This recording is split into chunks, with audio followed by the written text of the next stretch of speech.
Hello, my name is Mohammed Ismail, and I'm the Senior Vice President of Marketing for Visa across the CEMEA region. So I guess as focus areas, I guess there are two areas that I'm going to be focused on, not necessarily as a marketer, but also just as a leader. One is going to be my team, and secondly will be about how we as a team will work together. First and foremost, I think 2020 has been a challenging year for many. And in particular, my focus really is going to be on rebuilding the morale of the team, the unity of the team, the stability of the team. It's been a challenging year in that we saw a lot of positives. We learned a hell of a lot about ourselves. I think when we did pulse survey studies throughout the year, we got a lot of feedback from the teams that was genuine belief in the organization, real trust in the leadership, but also they had a really hard time disconnecting. So my focus really will be about ensuring as a team, we are defining our strategies up front. We're ensuring we don't get scope creep, which often happens in marketing throughout the year when new ideas come along. We've built a strategy against a specific capacity, and I want to make sure that we're protecting the team in terms of how much they're doing. We will obviously amend our plans throughout the year, but I don't want the scope to increase. I think the second piece for me really is around, we've learned to pivot in an amazing way. 2020 was a year where, or still is a year, I guess, where challenges were thrown at us. And as a team, we came together in a way that I think we've never done before. And that for me would be a real pity if we went backwards. How do we make the way that we worked over the last 4 or 5 months become a consistent way of working moving forward, so that we are much more nimble, much more flexible, and show the agility that we've shown over the last few months? So when it comes to consumers and the way they'll change, the journey of that change has already started.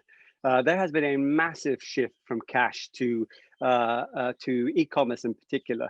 Digital payments have grown exponentially over the last 6 or 7 months.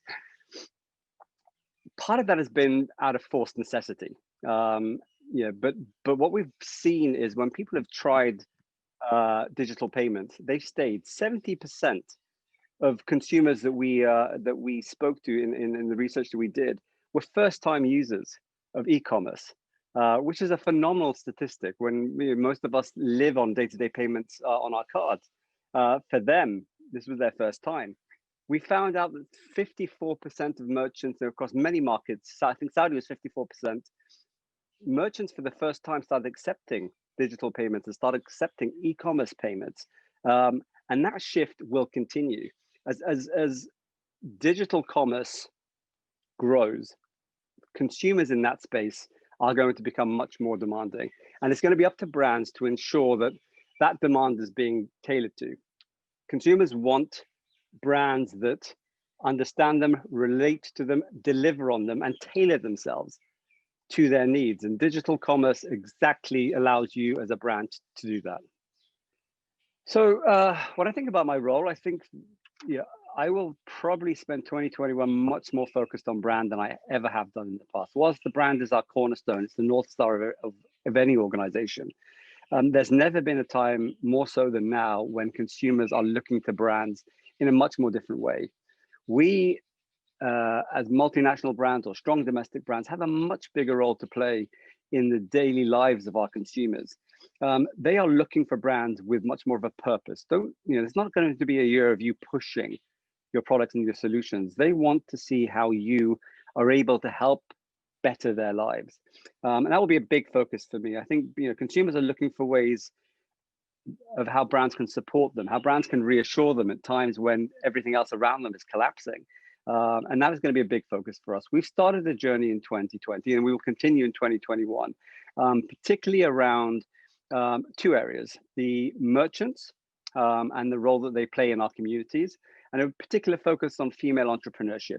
So with the merchants, 70% of our businesses around CEMEA are small to medium enterprises, but every one of us, I can guarantee, knows of a business or a friend or a colleague who suffered because of COVID 2020. Brands like us have a much bigger role to play to ensure that we are supporting these businesses and these SMEs to ensure they are present in 2021. If they're gone, they're gone. And it's important for us as brands to help consumers understand the role they will play in keeping these merchants alive. Shopping local, shopping with these small merchants is a big, big part of keeping them alive, particularly now, particularly during the festive season when most of their sales are happening.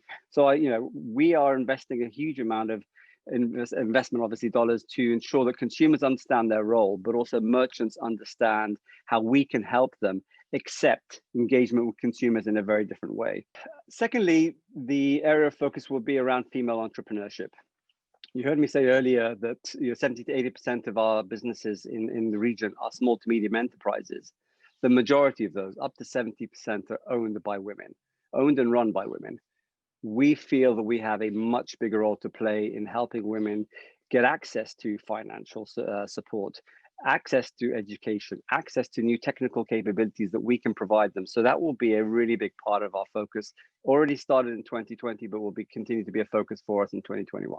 So when it comes to agencies, I think, actually, let me step back a little bit. I think it's going to be important for us to recognize that as businesses, I don't think any brand or any business out there is really planning with a window of more than 3 to 6 months. Gone are our ability to be able to sit down with our agency partners and sort of plan out the next 12 to 18 months. So with that ambiguity, with our inability to be able to give concrete predictions on where the future lies, we are going to look to our agency partners to build a model that is much more agile, much more flexible. Flexibility is going to be, as we change, we need them to be able to change with us as our plans change, and they will do. No one is starting the year and ending the year with the same marketing plans, that's for sure. So the ability to be able to be agile, sort of flexible internally is going to be critical, and that means thinking about new models for how you will engage with us. Think about new client teams and the way you create them. Provide much more flexibility in moving people around from brand to brand, for example, to allow teams to have stability, but also to ensure that you don't have downtime when clients are pulling back. I'd also say with agility is going to be incredibly important that when a client comes with a new opportunity or a new idea, that the team is able to pick up and pivot very, very quickly. We have seen that, and I think we saw it in ourselves as organizations, and definitely at Visa, I felt that with my team. We picked up ideas very quickly, but it was a true testament to partnership of our agency partners that they stood up to the challenge and came to us, and this is just going to be the way that we're going to have to work moving forward. So if you're not able to let go of your processes, adjust your team structures, respond in much more agile way, 2021 is going to be a tough year. Right, so I think let's start by saying that at Visa, our fiscal year 21 actually started. So we are into month 2 of 2021. And we announced a couple of months back that we had put our global agency of record in the creative space up for pitch. We have 5 powerful agencies that are a part of the overall exercise, the incumbent obviously being one of them. And we look to hopefully close that out by the end of this calendar year, start of next fiscal year. And so we'll know who that will be. I think with that also comes the opportunity for us to think differently across a lot of touch points. Digital agencies and capabilities. We've rarely used a global agency partner. I think whoever we select for the AOR will have digital capabilities. And I think that our ability to be able to supplement that with local partnerships on the ground just means that we're able to be much more cost effective and much more nimble. So I'll be very open to having discussions in that space. And the other one, again, is around the sponsorship space. We are obviously known for 2 of the biggest powerhouse sponsorships in the world, the Olympics and FIFA. But we're also venturing into more bespoke regional partnerships. And with those, rather than having 20 or 30 different partners, I'd love to think of a way of how these relationships that we're building can be managed in a more concrete, sort of connected way than it is today.